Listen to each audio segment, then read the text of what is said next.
cadre effectivement de la prévention. Alors on s'est rendu compte depuis de très nombreuses années que on pensait que les femmes étaient protégées par leurs hormones jusqu'à la ménopause, qu'il y avait moins d'accidents cardiaques chez les femmes.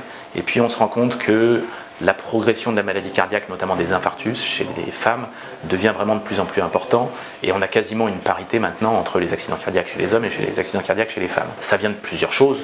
L'hygiène de vie qui a effectivement changé depuis 20, 30, 40 ans. Le tabac qui s'est entre guillemets démocratisé. On va dire que la parité a malheureusement atteint aussi les hommes et les femmes dans ce cadre-là. Si on veut essayer d'inverser la courbe des accidents cardiaques chez les femmes, il va falloir effectivement reprendre chaque point sur lequel on peut jouer au fur et à mesure.